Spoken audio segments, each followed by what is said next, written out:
Nag-comment si Kuya Smug. Nagulat ako doon. Reaction na natin ba yung bagong labas niya. Hindi ko pa ito napakinggan kasi wala akong oras. Pero ayoko makinig ng music na hindi ako mag-pay attention talaga. Pag wala akong oras makinig, so hindi ko pinakinggan talaga. Busy kasi. Pero naalala ko tuloy na reaction to dahil nag-comment si Smuglass, si Idol Smuglass. Let's go.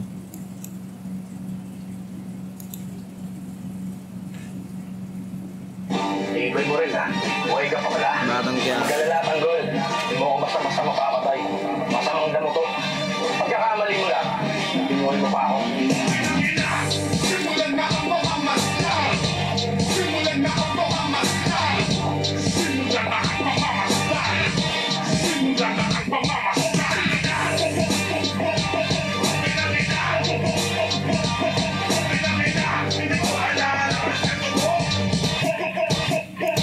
Ito yung pinaka nagustuhan ko kay Smug dahil dami ng trending ngayon, dami ng bago, dami ng naglalabasan ng mga bagong style, pati concept ng kanta, concept ng music video.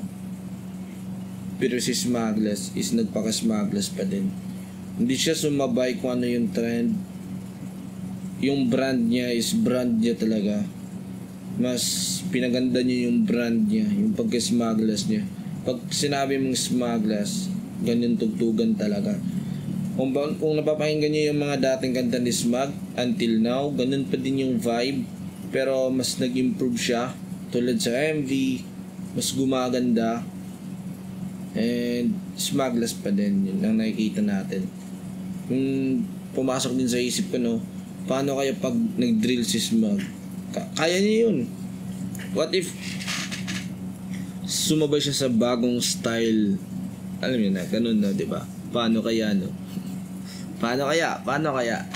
Curious lang ako kung ano yung resulta. Pero siguro sinubukan naman ni Smug yung ganun. Pero mas satisfied lang talaga si Smuglass kung ano siya. Kung yung style niya.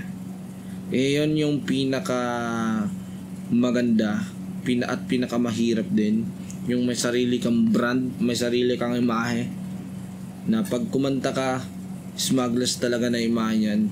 Kasi pag Smuglass talaga hindi mo siya maano na kasing tunog ni ganto, kasing tunog ni ganyan. Hindi si Smug hindi ganon, kundi si Smug yung gagamitin pa na itong artist na to katunog ni Smug, itong artist na to katunog ni Smug. Hindi ka makadinig ng mga kanta na ang kanta ni Smug na to katunog ng ganyan. Hindi. So yun yung pinakamahirap na part.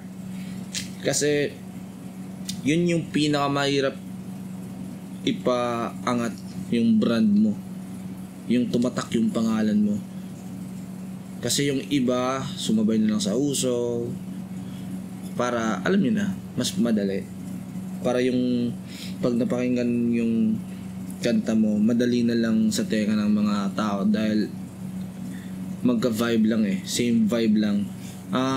Tulad ng mga nagre-remix ngayon, yung mga dating sikat na mga kanta, nire-remix, mas madaling nag-trend or kumbaga gagawan ng Pinoy version, gano'n, mas madali siyang nag-trend. Bakit? Dahil madali na lang sa tenga madali lang sa tenga. Nandun na yung familiarity. Yung mga listener madali na lang i-dissect sa tenga nila dahil yung beat yung nagdadala.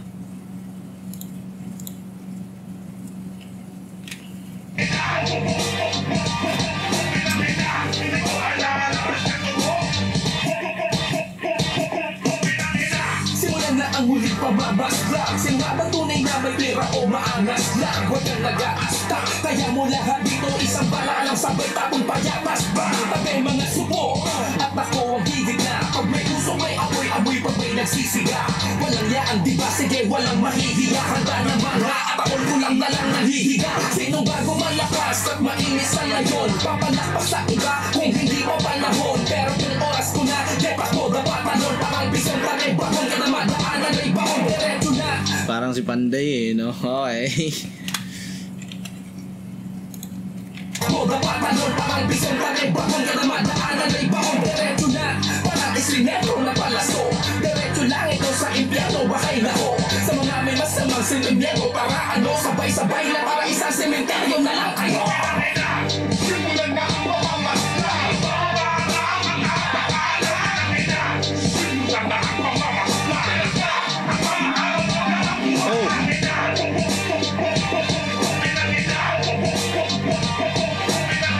Hindi ko kailangan ng respeto mo. Tamod ka pala, hip-hop na ako. Nahalang rapping, di siya dagsakan ng biyak. Tamod ko ba lang hip-hop na ako?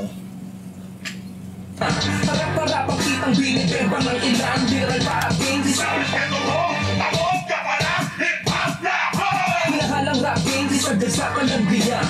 Harap-harap ang kitang Minalang rap yun na hindi sagad sa kalandian. Okay. Pinatamaan talaga dito yung mga rapper na pera-pera na lang.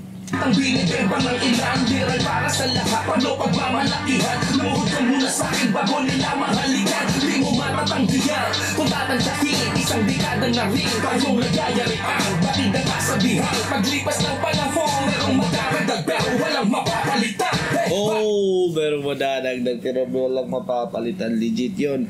Legit yun, man. Lihin ka man, napapainig. Tapos sa train, magiging brain. Pumaba na di ka na magigising. Yung mga legend, di na yan napapalitan. Francis M. Andrew E. Kung sino-sino pa dyan. Madami na. Hindi na mabubura yan. Madadagdagan na lang yan.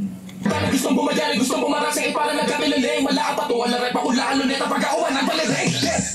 No, kasi napapainig. Tapos sa train, magiging brain. Mapalitan, batid ang kasabihan. Paglipas ng panahon merong magkaragdag pero walang mapapalitan. Hey, palihin ka man, napapainig. Tapos sa train, magiging brain. Pumaba na di ka na magigising. Sa tanong gustong bumadali, gustong bumarasing. Para nagkamilaling, malaapatuan na rep. Ako lalo nito pag-auan ng paliring. No, para nagkamilaling, malaapatuan na rep. Ako lalo nito pag-auan ng paliring.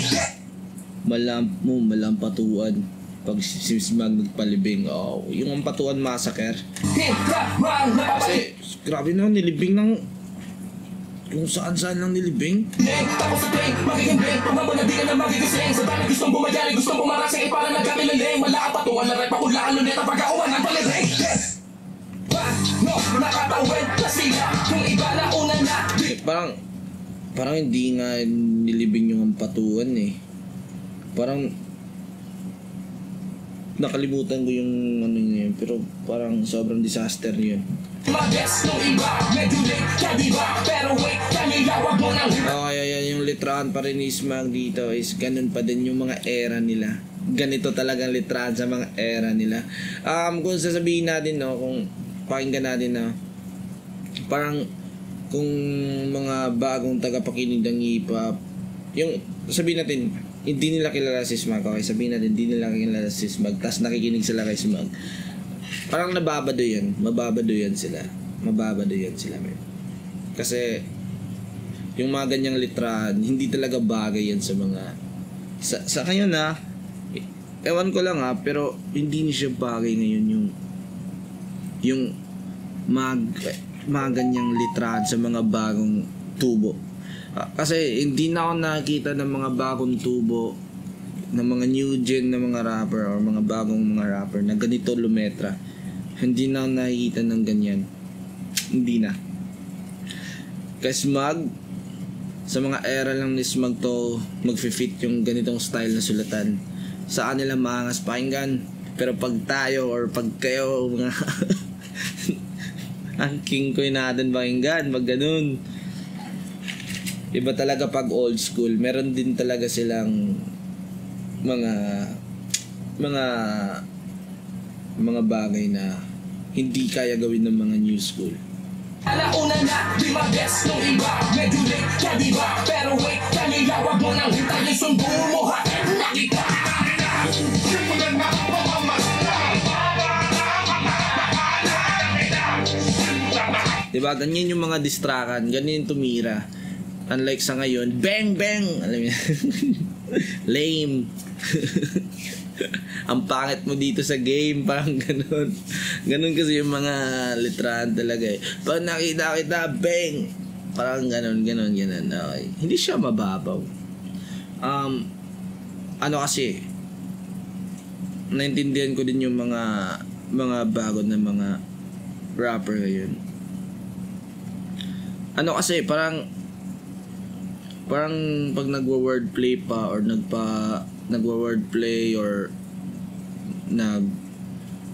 nagme-metaphor ng mga bagay-bagay, parang ang baduy kasi pakinggan. Ewan ko lang or sabihin na lang siguro natin na hindi na talaga kaya yung sulatan dati. Sa mga bagong rapper na ngayon, sabihin natin na tamad. Okay, sabihin natin tamad. Yun pala, tamad. Tamad na yung mga bagong rapper ngayon. Hindi na sila maselan sa pagsusulat. Diba? Hindi na sila maselan sa pagsusulat. Kaya, eto kasi sila smag boring na sa kanila yung ganyang sulatan. Yung ganun kababaw, ganun kasimple. Boring na sa kanila yung ganun. Kaya pag nakadinig tayo ng mga ganito, talagang parang panibago sa pandinig natin. Tignan nyo si Shanty Dope, di ba?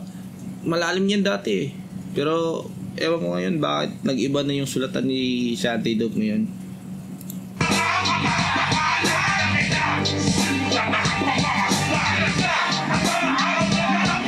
Pag mababaw kasi yung sulatan, mas madaling magets. Pag mas madaling magets, madaming makaka-relate. Pag madaming makaka-relate, mas madaling mag-trending. Ganun lang yun. Kaya siguro.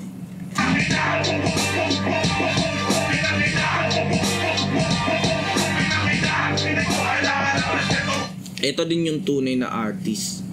Gumagawa ng kanta para sa sarili. Para sa sariling kapakanan, parang ganun. Sariling satisfaction. Kasi nakikita ko dito kay Smag, hindi niya to ginawa yung kanta para mag-trending or para sumikat. Ginawa niya to dahil sa moment na to or sa panahon ngayon, ito yung na-feel niya. Ito yung nasa isip niya. Kasi ako din minsan or bilang artist, siguro kaya mga artist gumawa ng ganyang sulatan dahil may mga artist talaga na kung ano yung nasa utak nila, kung ano yung experience nila, kung ano yung mga napagdaanan or nafe-feel sa ngayon, yun yung isusulat nila. Kasi pag di nila nasulat, hindi sila makapag-move forward. So, yun.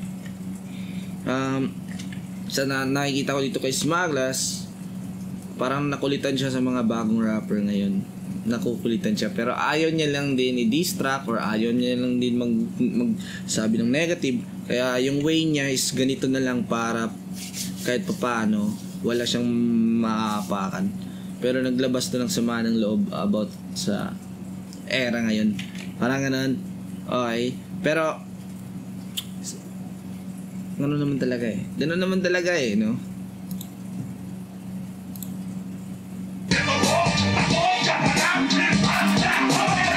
What's up, Planet Bird? Smagless is back. 2025.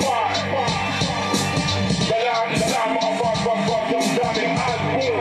Regalo para sa inyong lahat. Available na sa Spotify, iTunes, at iba pang digital platforms worldwide. Kaya kung ako sa'yo, stay mo na. Kung ayaw mo madamay, bawal sa tanga. Kailangan na respeto mo. Tapos ka pa lang. Hindi ko kailangan ng respeto mo. ay. Galit na galit si Smag ngayon alam niyo na kasi sa nakikita natin, dami na talaga nakiki-hip-hop ngayon. Kasi yung hip-hop ngayon, madali na pagkapirahan talaga. Madali na. Madali na talaga.